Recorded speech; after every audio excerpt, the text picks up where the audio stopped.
By the way, have you watched Taylor Swift's video, Anti-Hero? No. Because that's phrases you expect to hear from me. First of all, you should watch Taylor Swift's video, Anti-Hero. Don't listen to the song alone. Watch the video. Okay. All right. And because it's just good filmmaking and rather introspective. But on that note, as soon as you're done, picture that's what Jason Todd's listening to in his earbuds. And Fascinating.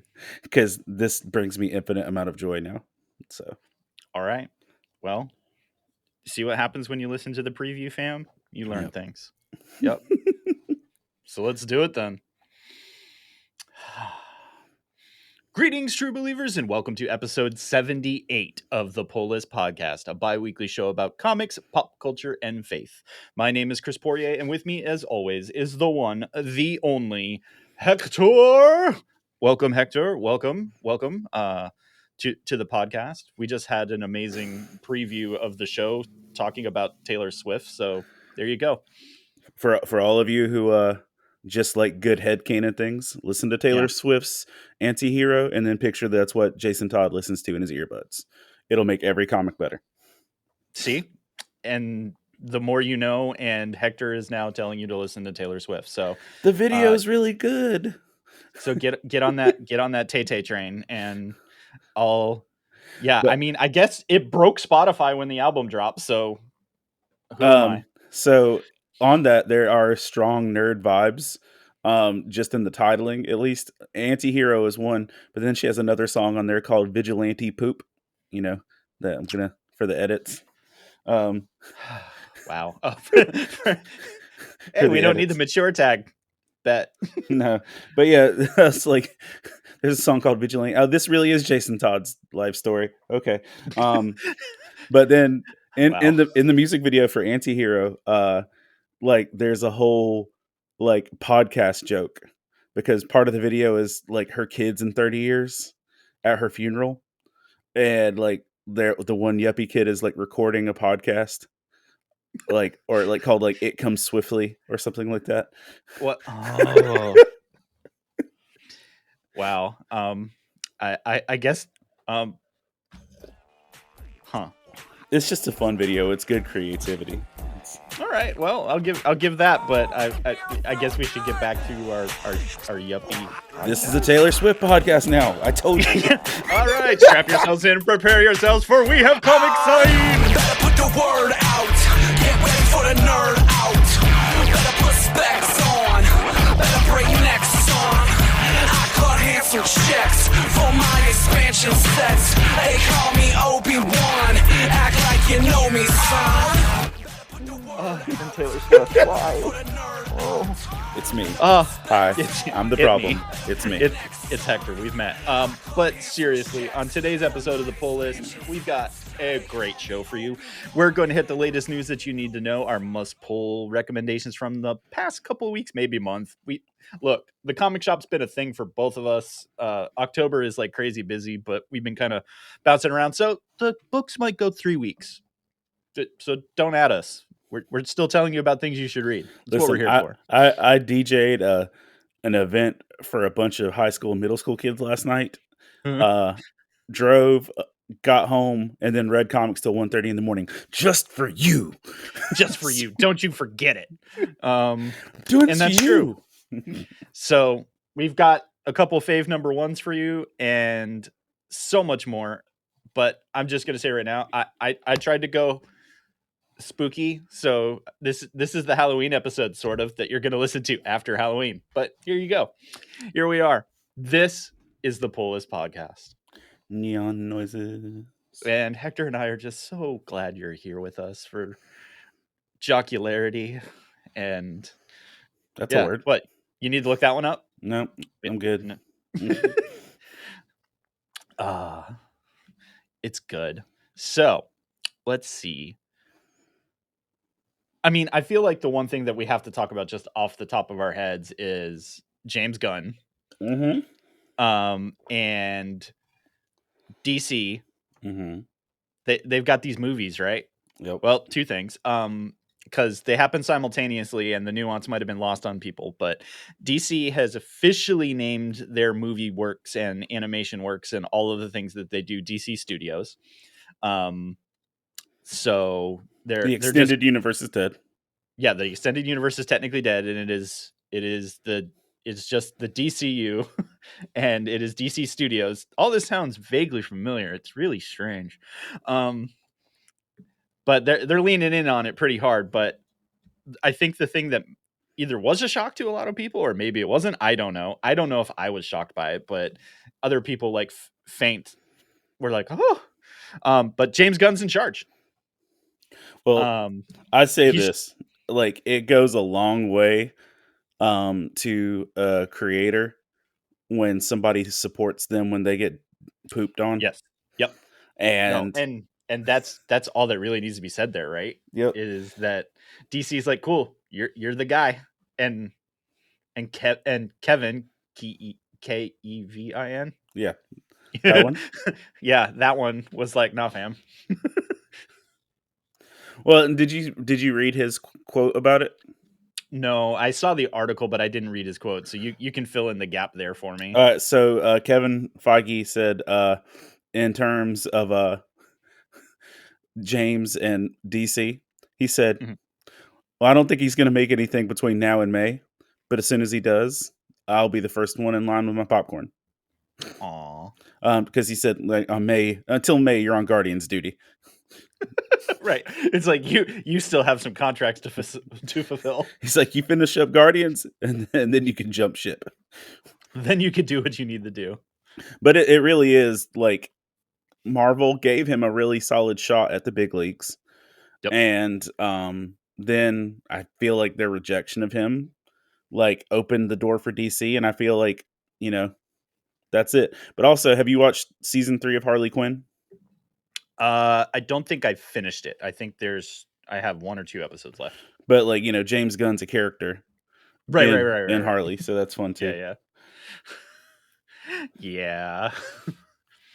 So, yeah, I mean, the one thing that is really good about it, and I think is important to note, is that DC needed to clean that shop up and kind of decide what they were going to be, how they were going to do it. So knowing now that animation and movies and just all of their media has a home and a set executive and all that, I'm kind of hoping might clean up and give it direction, because basically we've all been talking about the Scott Snyder like set everything up, or other Snyder, Zack Snyder. Well, both. Yeah, so many if you want to Snyders. look at Yeah, it. both, but for different reasons. Yeah. So many Snyders. That the Snyderverse is really Inception at a lot of levels at DC. Dana Snyder's in there too somewhere. Holy goodness. That they were like it was always his baby, and then that happened. So DC James gunned him. So does that mean Zach's going to go to the MCU and the world will be balanced? I would love to see Zach go to the MCU, because fanboys would hate everything automatically, and it'll be great for people to. Well, realistically, people still take poops on DC, but if you're looking at the universal response to Phase 4 on, like, y'all ain't far off from being, on that Warner Brothers boat. Yeah, I think I mentioned that before. Maybe it was when we were talking offline that I was like, I'm still waiting for Phase 4 to convince me that I care. Now, I'm pretty sure Black Panther's going to do it, and I'm really hopeful. But so far, ooh. But that was the thing too. And here's the thing: I've enjoyed Phase 4, Yes. but I don't have expectations for Phase 4. I'm That's like, fair. oh, you're bringing That's a me good point. things? That's nice. Thank you. Thank you for bringing this. I try really hard to live by that Kevin Smith philosophy of, when I grew up, this stuff wasn't around, so I'm going to appreciate every bit of it that comes. Yep. I utter that a lot with a lot of content when people are that way. I was like, look, right now I can literally fire up 5 different streaming services and I'm getting nerdy something from all of them. Yes. So yeah. Well, and just the reality of it is, like, Phase 4 outside of Eternals, I've enjoyed everything at least moderately well. Eternals happened. Moving on. Eternals to me is the worst thing produced in superhero culture in a hot minute. Oof. Big oof. Big oof. But I also, nobody's making me watch it, so I watched it once. I said, "Cool, peace out." I'm like, it's not where I wanted Selma Hayek when I got her in a superhero role, but whatever. Yeah, that happened. Because anything. Anyway, there we go. Yeah. All right. So, because listen, we live in a world where Doom Patrol's getting a 4th season. What are we complaining about? Literally, what are we complaining about? That's valid. Another season of robot and t-shirts. Reference. Yeah. So, but now Academy Award nominated robots and t-shirts. Not knocking it. Yeah. Dude's got taste. Just can't say any of his lines on this show. Oops. But I did get the phrase douche waffle from Doom Patrol, and that is permanently ingrained into my vocabulary for the rest of my life. Thank you, Doom Patrol. Thanks for that. I literally made a sticker that said "Don't be a douche waffle." That had some like ooze melting off a waffle. It was great. Anyway, moving right along. So the One Bad Day series has been pretty good, and I'm not going to spoil the podcast because we're going to talk about one later. But they've given some previews because Bane's story is coming in the next couple months. And I just wanted to put that on everybody's radar because the One Bad Day, I want to say that some of them have kind of been hit or miss, but most of them have been. There's only been 3 so far, right? Yes, I'm pretty sure Riddler, Two-Face, and Penguin. Two-Face, and Penguin. Yep. Okay. I'm pretty sure that's it so far. But yes, Bane's is coming, and the preview is Bane has gone back to wrestling because he's got nothing to do, and he realizes his claim to fame is that he almost killed Batman. So breaking the back story and all that. That's his claim to fame. So he's gone back to the ring, and every single match he fights is against a Batman. Yeah, and so that's kind of the thing, and that's kind of the washed up Bane story and everything. And they claim there's going to be something in continuity there that changes something about Bane's lore and background and everything. So I'm just curious where that's going. I mean, Bane's an interesting character to me in general because he is the dude that, like, Joker's come close a lot to killing Batman, but Bane's the one that like literally almost did it twice, technically, if we're keeping score. So it's just interesting to me. And so literally him diving back into his own persona and going back into the ring and everything, interesting. And the art looks really good and all that. So look, the One Bad Day series is probably worth a visit if you love anything in the DC world anyway, because they're all just kind of different looks, or they're scratching at a very particular piece of continuity or lore that for each character. And we'll save it for Hector to talk about later, but I enjoyed the Penguin one too, because it was just interesting. So we'll lay that one out here in a bit. Oh yeah. So Saga fans, hi. Sokka, like Saga. Avatar: The Last Airbender. Sokka. No, like the Saga, the emotional bender. Yeah, no. It's in Brian K. Vaughan, like, literally takes a break every 3 books. Saga. Go on. So they came back after what? It was 2.5, almost 3-year break. I forget if they even got to 6 issues. Went back on break, but guess what? You're not waiting 2 years this time. They're coming back in January. So at least the typical Image break is kind of back. So for those of you that don't know, a lot of Image books technically usually release in 6 issues, and then they do a 1 to 3 month break and then 6 issues. That's how they try to rotate in creator owned stuff into their product line so that stories can get told, but they can keep making their monies all the other places that they release books and stuff like that.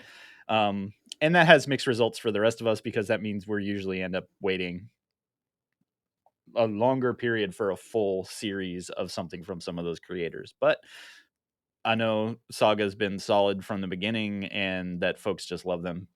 So your wait is not going to be 3 years this time.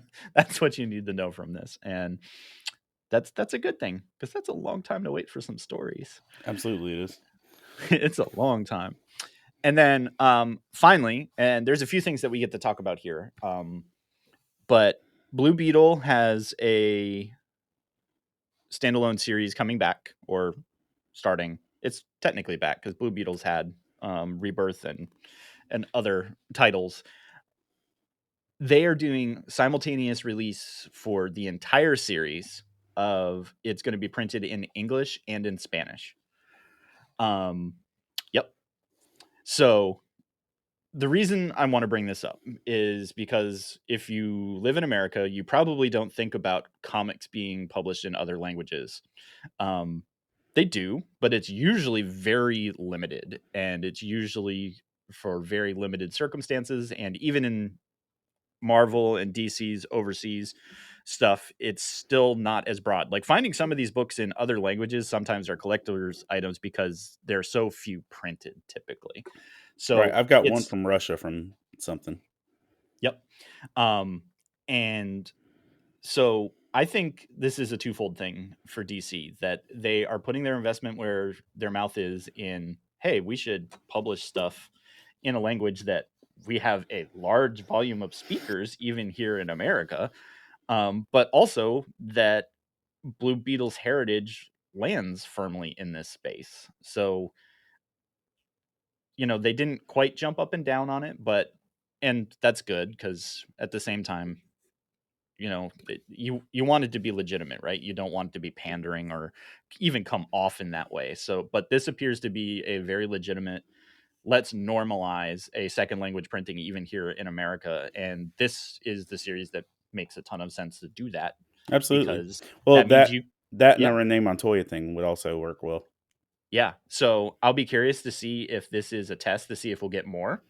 And I'm equally interested to see the numbers once, because I'm assuming they're going to track it. And the comic book industry is really good about publishing stuff in terms of sell through rates and SKU scans and all that stuff. So I'm just going to be curious to see if this adventure, it shows that there is an audience that we should be printing, and then see if other comic publishers follow. So I it was buried in the news, and I was like, this is actually an interesting conversation. So that's why I wanted to bring it forward. So for those of you that are looking for stuff in other languages and also serves a purpose, I think this is it. So I'm kind of hopeful. And Well, yeah, we're just now what getting you to got? the point where Hispanic heritage is getting like their fair shake in the comic world. And Yep. but like I get the, I'm not the Latinoist Latino, but um but More like, so than I, obviously. yeah. And I've never personally felt like, oh man, there's not representation in comics for my Mm, culture. But like I don't know that I necessarily feel that void, sure. but I know that when I see it and recognize it, I'm like, hey, I appreciate that. Like, there was a Renee Montoya Latino cover, or Hispanic Heritage Month cover. I was like, oh, that's an amazing cover. I don't want to buy that book because it was a book I wouldn't want to read. Mm. But I was like, I appreciate the cover, so I just took a picture. You're like, that's dope. Click. Yeah, and I just kept walking. But no, I think it's really good for people to be able to do that because, do you follow Mr. Beast at all? Not as closely as apparently pop culture says I should. Yeah, pop culture is about that dude, and Yeah. I see him a little more on TikTok, and that's about it. But he said the biggest thing for his views and marketing was Mm. that he went back and paid voice actors to translate in every language Oh possible wow. for YouTube. So they go back, re-record all their old videos in different languages, and that's been his biggest stretch as a content Interesting. creator. Yeah. So I That's think cool. providing all alternatives will make a big deal. For sure. So I'm looking forward. I believe that's early next year. So we'll be on the lookout and see when that hits. So kind of wrapping out the news section, I know since we've been together last, Hector has probably seen Black Adam 47 times and I still haven't been. So Hector, do you want to at least help guide the people around the reviews and the stuff they've been reading about reviews, and help us all understand that we should go see Black Adam or whatnot this weekend? Absolutely. Give us the quick hit. All right, I'm going to give you my review of Black Adam 2 that I Okay. posted just because it was literally a quick hit. But I'll say this. Black Adam is a DC movie. Thanks for listening to the news. Thanks for listening to the news. Black Adam is a DC movie, and if you go into it expecting the Batman or the Dark Knight or something, you're going to come out real sad.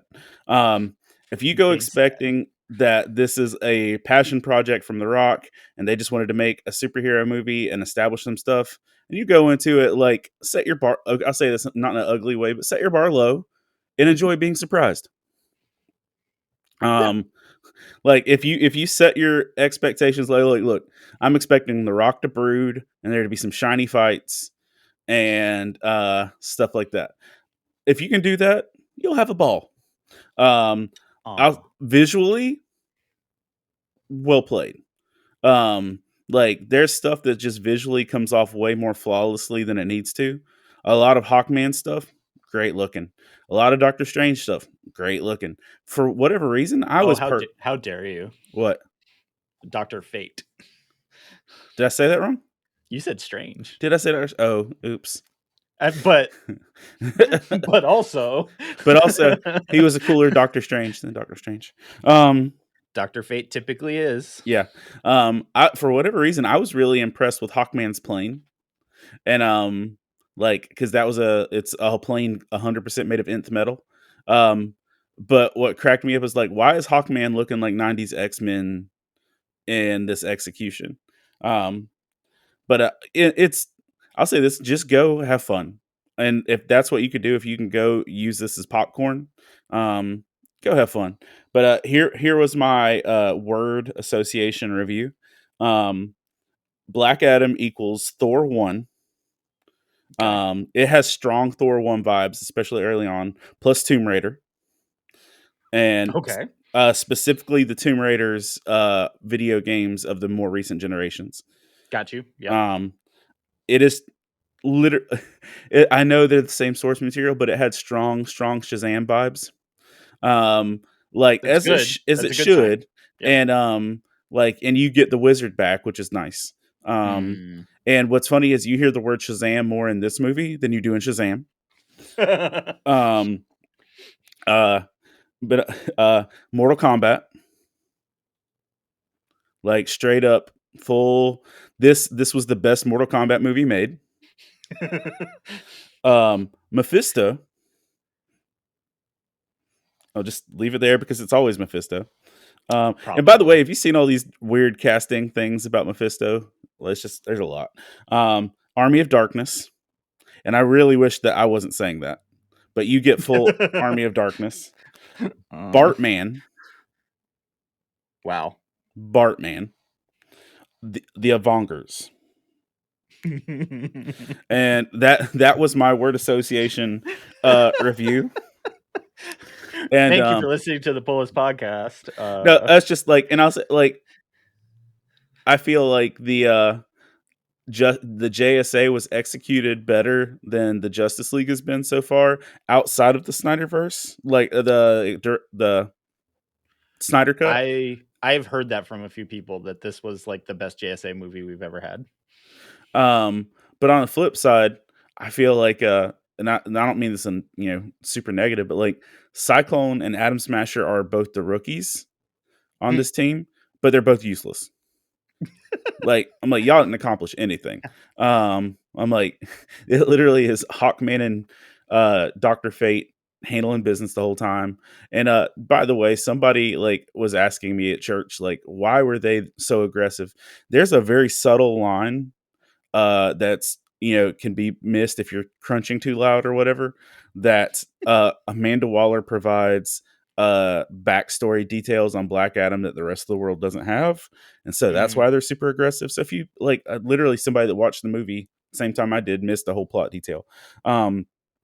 The kid, uh like the whole Freddie Freeman vibes of him trying to teach Shazam how to be a hero and cool catchphrases and stuff. You get that with The Rock, but like it does not go the same. And yeah, it was just it was fun. I will say, you know, and there was also the big post credit scene that everybody and the mom's excited about, and like you know what I'm talking about, right? No, the internet has managed not to ruin that for me. Okay, well, I won't say anything about the post credit then, but like, uh, certain actors have come out to say they are officially back in their roles and making sequels. And like Interesting. they've made like after the movie was out, certain actors um made public statements on all of their socials and was highly covered that they are officially back and doing roles. So I'll try not to spoil it for Interesting. like Chris and the other two people that don't know this yet. Um Nailed it. but I will say this as for it strongly my only super negative is it strongly suffers from DC's problem of having terrible villains Mm. that they throw in the last 5 minutes just to have the hero have somebody to beat up. On a villain level, this gave me strong Batman versus Superman vibes. On a villain level, this gave me strong 2017 Power Rangers vibes. Ew. Yeah, and it's that thing of like, okay, the most accurate, bro, and I hate to say it this way, it made me feel like a 2016 Suicide Squad, in terms of bad guys, where it literally like, hey, our whole plot line is we're gonna have heroes in conflict the whole time. Oh, they resolved their stuff. Let's give them someone to beat up. You're next. Get You're in there. next, Aw. and it's that. Dance for the children. That's about it. That's not Like right. if they, I felt like they could have accomplished more if they hadn't introduced a villain and just had the story be about their conflict resolution. Got you. Well, Razzle dazzle. yep. The more you know. It was worth watching, and it was fun, and it was better than the Eternals. God bless you and your family. Oh, and that's what you need to know. That's our bi-weekly look at the industry and delivering you the inside knowledge. As always, you can join in on the conversation with Hector and I and all of your nerdy friends over at the Love Thy Nerd Discord and in the Facebook community and, well, wherever Hector hangs out on social media. So come hang out with us. Tell us what you liked, what you hated, and possibly even what we missed because, well, we miss things. But that's what you need to know. So let's jump into some polls. So Hector, razzle dazzle me with all of the things that you read from Okay. the last couple, since the last time we did this. All right. So since you mentioned Penguin, I'll save that one for last-ish. Oh yeah.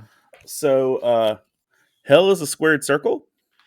And to be honest, I was like, what? When I saw this in the show notes. So yeah, tell me about it. Ready for this description. By the way, I'll just put this out Yeah. as a blanket statement. Aftershock one shots, which are apparently equivalent to DC's Black Label stuff. There was one about a tattoo artist that was really dope. There was one about a plant serial killer lady. I've enjoyed these a lot. I don't know that I would read ongoing stories, but these one shots have been really dope. This is a gritty noir story about a wrestler. You're expecting me to react to that, but I know you. Yeah, it's noir. It's like straight up. So That's a little weird. I'll give you that. yeah, That's usually the opposite of what professional wrestling is. So yeah. So the whole thing is, it's picture 70s 80 wrestling. Dude thinks he's about to be put over to be the next big superstar or whatever. Dude last minute decides, very Pulp Fiction by the way, which was funny to me. Dude, his opponent last minute decides, or it was the plan the whole time, to instead put himself over and literally forcibly holds him down for the 3 counts so he doesn't get the championship or whatever, blah blah blah. Oh. And then straight up dips like Bruce Willis in Pulp Fiction. So the main character, we'll call him Nacho Man, Randy Savage. But the main character then decides to like add to his alcoholism, and then confronts his promoter and accidentally murders him. Like, his head looked like that grape in Lord of the Rings. And then he goes to steal all the box office take, and then runs across the dude who put him over, that screwed him, and conflict ensues. Jocularity. And the whole thing is him trying to run from that and reestablishing himself in Canada like 10 years later, and trying to build a life with his daughter, but he's haunted by what he did. And like, it all kind of coming back in a brutal, gritty way. In Canada. In Canada. So this has strong Pulp Fiction vibes. This has strong wrestler vibes with Mickey Rourke. Art is interesting. Like, it has a strong like 70s flair. That's cool. But like the color usage is really interesting. But it's also one of these big books, and there's something I just like the girth of these wide books. The back says, "Is wrestling noir a genre? It is now." So hell is a squared circle, and that was really good. That's one of those that's been sitting waiting for me for a minute because I wanted to read it. I'm gonna jump into what, surprisingly, I didn't expect this to make my polls, but Batman versus Robin #2. Now, as Todd Turner pointed out to me that I wasn't aware of, this all ties into World's Finest.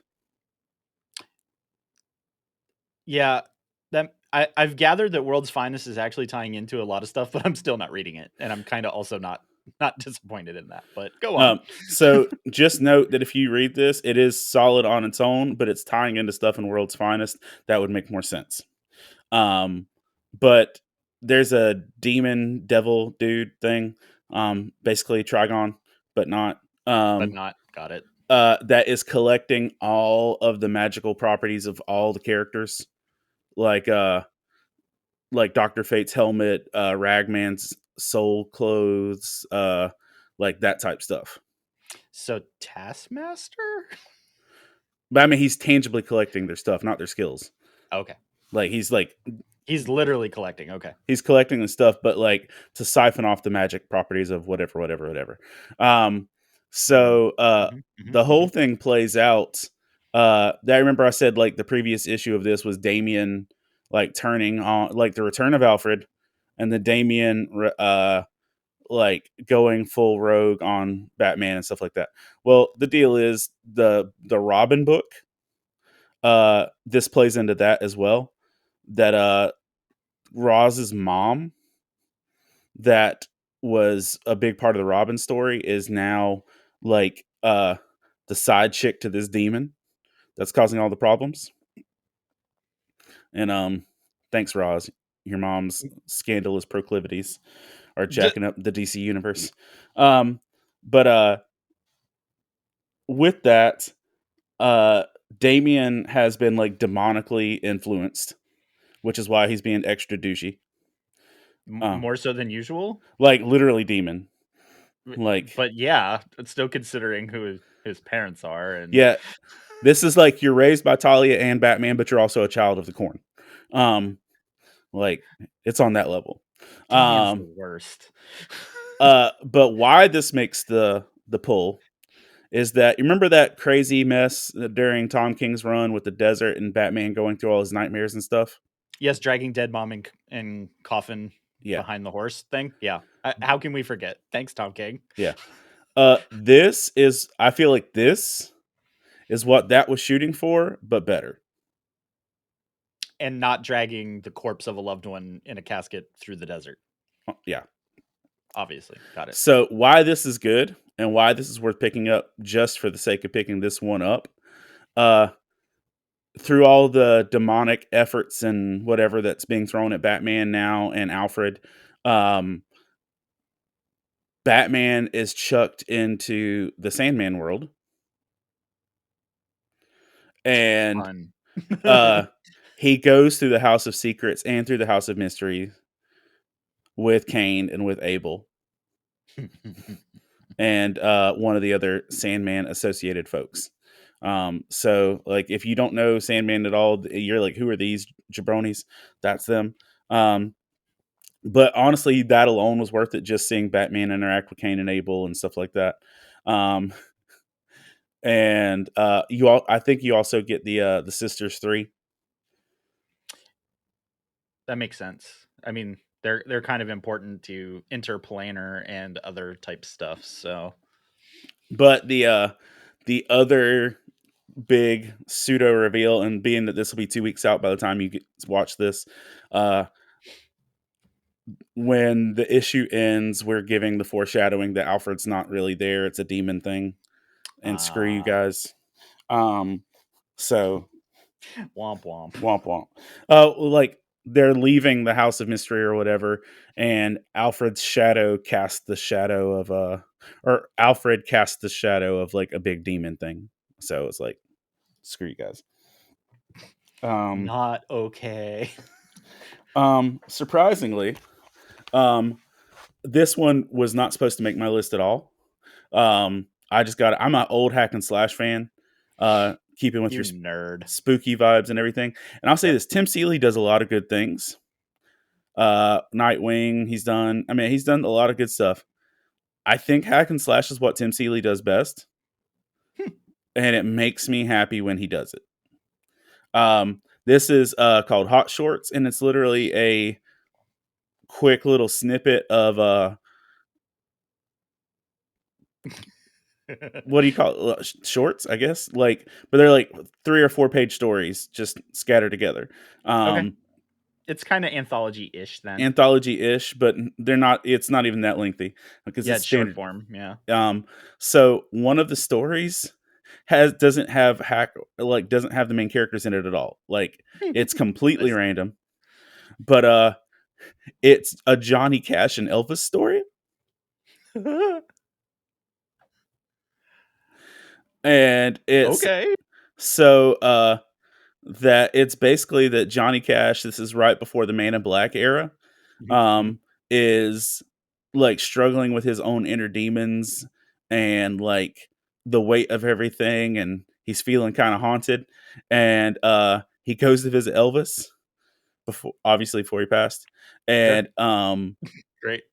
And then one of the demon dogs from Hack and Slash is standing outside the door. Is like, you don't want to go in there. And he goes into Elvis's room, and Elvis's soul is being devoured. And Elvis cries out to Johnny Cash, the payment has come due, run. That Elvis had sold his soul to make this all happen, and that they were collecting on it. And that's where Johnny Cash, Man in Black, comes from, because at that point he had turned to fight the demons.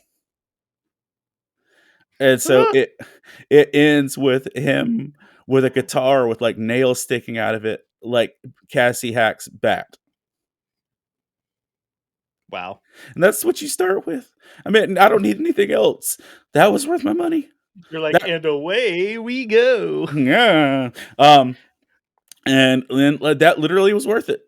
Like I could have stopped reading.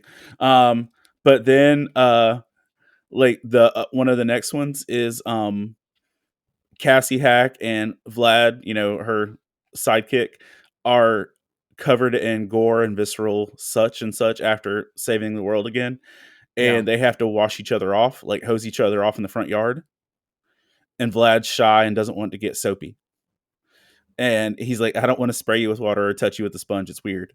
And so the whole thing is them just trying to get blood off of each other, and like she gets soap in his eyes, and he goes raging, and it's just like a whole thing.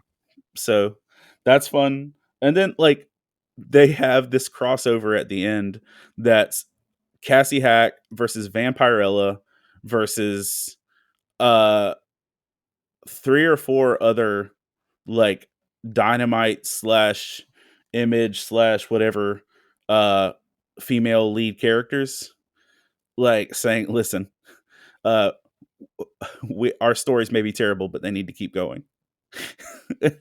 And like they're fighting somebody, and it's just like there's a lot of deep takes in the last story if you've been a long time reader of hack and slash.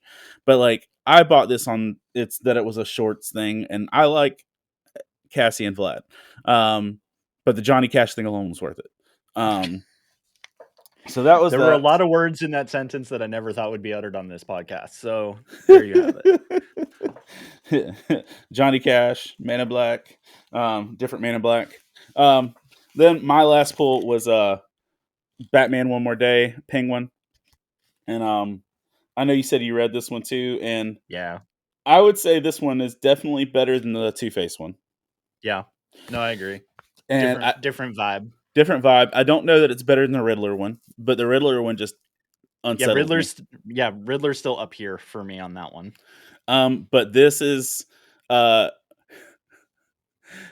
don't know, this reminds me of a 90s action movie type situation, like anti-hero movie. Like, did you ever see Payback with Mel Gibson? Yeah, that's fair. This is so okay. Penguin got betrayed by Umbrella Man. Like one does. As one does. Gets his whole empire taken, and he's beat up and left for dead. Very Gotham TV series. But the whole story is Penguin starting his way up from the top or from the bottom up with $20, I believe is what he started with.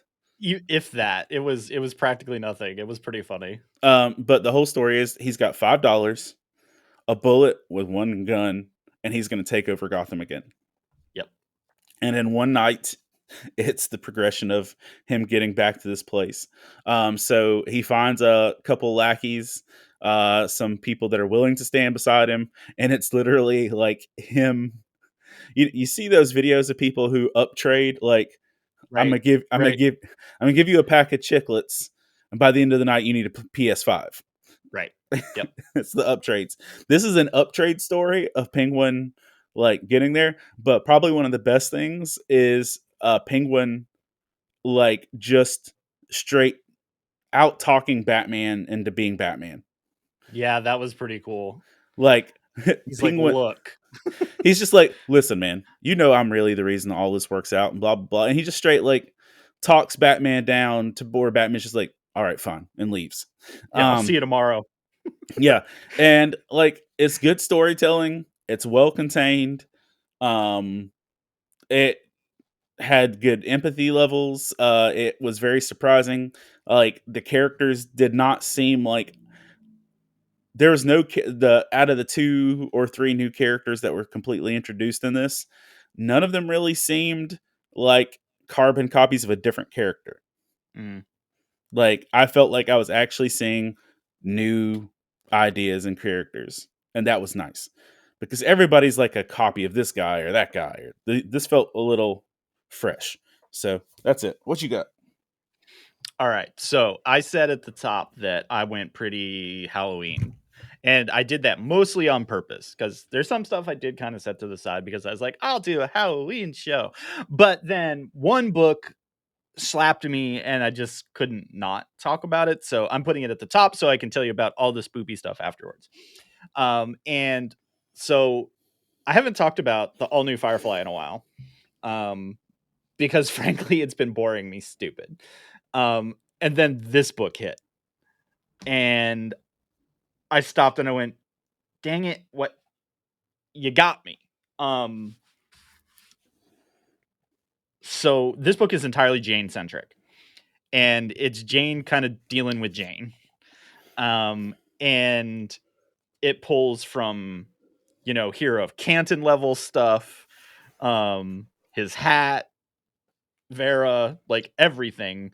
But ultimately, the Doc and another member of the new team had been basically taken hostage, and Jane feels like all of it's his fault. And so Jane's doing what Jane does, and he's sulking through the entire thing. But, the crew and Mal ultimately go back to him and we're like, yeah. So we're still going to do the thing. We know the dude that you feel kind of responsible for may be dead, but it's a maybe dead. And Mal kind of walks him through so there's hope. But we need Jane, puts on the hat, picks up Vera, and destroys everything in front of him because always bring extra hand grenades. And Jane's like, wait, he might be alive. And Mal's like, yes, I need the version of Jane that just destroys everything in front of him, please. And he's like, oh, and bring the hat. And Jane's like, what? And he goes, don't you understand, Jane? When they see you coming through the door, guns a-blazing and hand grenades going off everywhere, and see a man wearing this hat, that is truly frightening. And so the whole thing plays out, and I'm just like, I never thought that I would continue to actually, every time Jane goes down a road where you're like, that dude is a dirtbag, somebody writing Firefly ends up bringing him back and making you go, oh man, he really is a good human being underneath all that. And that's entirely this book front to back. Is like everything you want to love about Jane is this. So all new Firefly number 9, you could almost read it in isolation of the story and still appreciate it. It's pretty wild. So if you didn't read it, at least go back and read it for this, because I feel like this is one of the best Jane isolated stories in like a long time. So browncoat stuff. And honestly, I want to see if I can find pages from this book to go with my other Jane pages, because there's some cool panels in this book. So yeah, Firefly. Just write this good all the time. Now I'm going to tell you about a bunch of books that aren't that good, but are technically Halloween stories that are fun. So I'm not about to, go mind blowing here or anything, but last time I told you about Sergeant Rock versus the Army of the Dead, written by Bruce Campbell, as a fun, spoopy time of year book. And it still is. It's Sergeant Rock. It's gritty. It's stupid. It's on point for both things. So lots of zombies, Nazi zombies, dead people, stuff exploding. Hitler's army building an army of the undead. You've heard this story, but you know what? It's still fun. And Bruce Campbell's flair is in here. There is definitely Evil Dead moments in this book. So that's one of those. I'm not sorry. Sergeant Rock versus the Army of the Dead number 2. It's a 6-part mini, so it's gonna finish after Halloween, obviously, but it was released kind of in this spooky time of year. And yeah, kind of like you said about some movies, sometimes it's just get your popcorn out and enjoy the ride for what it is. And you know what? Halloween is kind of that time of year for me, and that's why we got this. But that said, Moon Knight's annual came out during this whole thing as well. And I missed that. Was this week. I wanted to get that one. So the Moon Knight annual is Beware Werewolf by Night, because make all them crossovers and make them monies. But this was actually better than the Moon Knight book that also came out this period. I was about to say the Moon Knight book this time wasn't great. Right. No, like I was like, cool, great. This was good. that he finds out that his daughter has been kidnapped, and it's by Werewolf and some other cult members and stuff, because they want Mark to kill Khonshu, to kill the moon god, because werewolf reasons. But Jack Russell is, doing the I'm in here, I'm not in here kind of thing. And it's kind of a fun cat and mouse chase between Moon Knight and Werewolf on that journey. And Moon Knight's god Khonshu is also like, well, just kill your daughter then. So, because then that solves all the problems. And Moon Knight's like, no. So on the rescue mission, where it ties into the current stuff is he does bring the other fist, because remember, we now have a left and a right fist of Khonshu. So he brings his his other side with him on the rescue mission, and that's kind of fun too. But it is it's punchy like it's supposed to be. So it does kind of have that pulpy type feel to it, but it also just was a ton of fun, like super fun. It's Mr. Knight through most of it also, in terms of personality. But they do go back and forth because Mark actually is the father out of all these, so that's part of that conversation as well. So there's just a lot of neat, deep werewolf and Moon Knight lore kind of buried in it, and it's like, yeah, Marvel, that's how you time a release of something cool for folks to read. So annuals for me are hit or miss, but that one was a lot of fun, probably just because I was in the spooky frame of mind. But it might have hit otherwise, but it's kind of neat. It just checked all the blocks for me. So it's fun. It's good. This series that I'm about to share is one that I completely missed. So I'm giving you issue 1, but I think issue 2 actually came out this week as well. But R.L. Stine is writing an anthology series, and it's called Stuff of Nightmares. And so each book in this is kind of its own story, but at the beginning, it's kind of got this creepy dude that's like, let me tell you some story. So it's a crypt keeper, not crypt keeper. And he's like, don't worry about it, my name's not important. So I have a feeling we might get around to that type of thing. And he brings back a word that everyone's heard recently of the Cabinet of Curiosities, is a horror anthology thing that you kind of hear. And if that's bouncing around your brain, that's because that's what Del Toro's Netflix anthology is called. So weird. This one was about some people tripping across a doctor and this team that are reanimating, creating new zombie type like creatures, and there is a lab accident. And I will let you read to find out how that's framed and how that works. But basically, everybody involved gets torn limb from limb except for the actual scientist. And he's like, oh, our lab accident.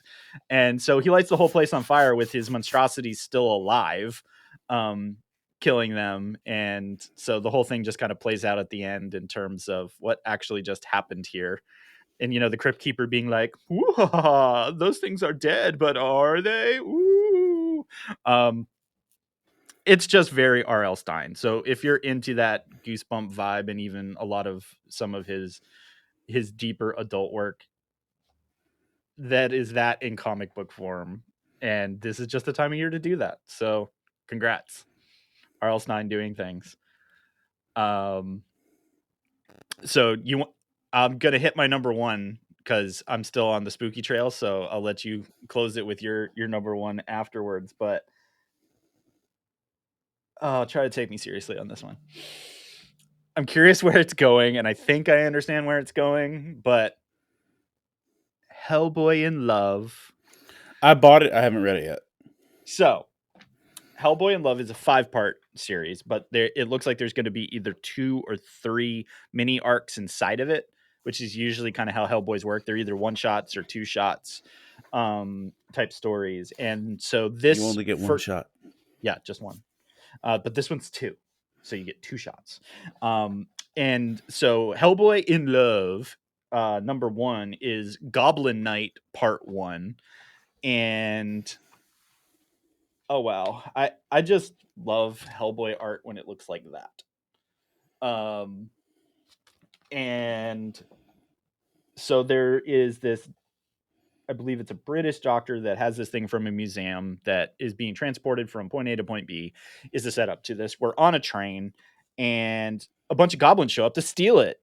And Hellboy was snoozing, and the doc didn't know that Hellboy was on the train. And Hellboy's like, yeah, my bad. I got sent to look over you in that. And well, I guess I screwed that up. And so basically, this is an entire book of goblin shenanigans. And so goblin shenanigans. Yeah, they're goblins. They do goblin things. And it's starting this that the Doc and Hellboy have some type of weird energy between each other. So I'm guessing that's the Hellboy in Love. Because most of the Hellboy stuff up to this point have been slowly going through his history. From when he was found through the decades of working with the BPRD all the way up to current. So this is probably falling in the timeline also where just, Hellboy's young adult-ish at this point. So, and this is going to be one of the first times he really doesn't have the team with him. It's just him and this doc. And so there's some rom-com stuff like in the first setup part of this. So it's this really weird Hellboy occult storyism type stuff with this semi-weird love story going on, but not the semi-weird love story that was in the movies type thing. Like, this is not someone on the team. This is someone outside of the team. So if you're into the Hellboy stuff, this is fun. It's pretty. I like Hellboy when the team is firing on all cylinders, and this one just kind of feels that way. So I'm hopeful for the rest of it. So that's why you should start there with Hellboy in Love. So what you got? My new number 1 is a resurgence. And I do appreciate when books are doing this, where they'll do their 6-issue arc, take a dip, get their pants together, and come back at you. Eve was a 5 or 6 issue book a little while back about a young girl who's a clone who wakes up, who's been trained in stasis on how to save the world, and she's got her maniacal evil Teddy Ruxpin traveling with her to do that. This is the follow-up to that, and her evil Teddy Ruxpin and the older clone version of her, at the end of the previous book, they saved the world. They basically restarted Earth in terms of what do you call it? Terraforming it. They hit the reset button on Earth, restarted life, and they're checking in with it's them. Well done, handles, well done. And they've done all that, and they realize something's not right in one of the areas, so they go to check on it, and they're met with some heavy aggression, because not everyone appreciates what they did, and they're viewed in a bad light. So if you read the first Eve storyline and enjoyed it, you should definitely keep reading. If you didn't, I don't know that you could easily jump on here, but I guess you could. But I would definitely recommend go back and read the first trade of Eve, and then you can jump on here pretty easily. So, but this is worth it, and you get the teddy bear doing murderous robot teddy bear things, and talking sass, and yeah, just some good stuff overall. Sassy murder teddy bear things. Yes, that's it, bro. Writing that one down. Yeah, I haven't been reading that one, but every time you mention it, I stop and go, apparently I should probably pick that up. Oh, man. Well, that's going to do it for us here at the Pull List Podcast, episode 78. 78. We've done this 78 times. That's 78 hours of Hector and Chris talking about comics. That's awesome. So it's now firmly in your ears, but also in your eyes if you check us out on the YouTube, because it's true. We're on YouTube now, so you can see the silliness that is Hector and I whenever we actually talk about comics. You can watch Chris wear his own band merch. Yeah, well, that's how it is. I buy the shirt at the concert and I put it on immediately. Because Columbus does, in fact, got game. So I just don't have cool looking shirts, so that's why I don't wear mine. That's not true. He used to have shirts. He just needs to do it again. So, subscribe, all that good stuff, so that Hector will make shirts again. But as many of you know, we absolutely can't do this epic journey of podcast and fandom alone. We do it with a ton of other podcasts on the Love Thy Nerd podcast network. So be sure to head over to lovethynerd.com to learn more, see previous episodes, and maybe find yourself a new show for part of your routine. And as always, Hector and I do want to thank you for choosing us as your primary comic book knowledge factory on a near weekly basis. So don't leave us hanging. Rate, review the show on your podcasting app of choice, on the YouTubes. We're basically everywhere. We're on iTunes, Stitcher Radio, Spotify, so many other places. But have a great Halloween. Hope you had a great Halloween, because you'll see this afterwards. So you're still eating 3-day-old candy right now. Good for you. But thanks for listening. We mean that. We're really glad to have an audience here. It's why we do what we do. So remember, kids, read more comics. Finger guns. Finger guns. I'm gonna take all 7 continents as a game of risk.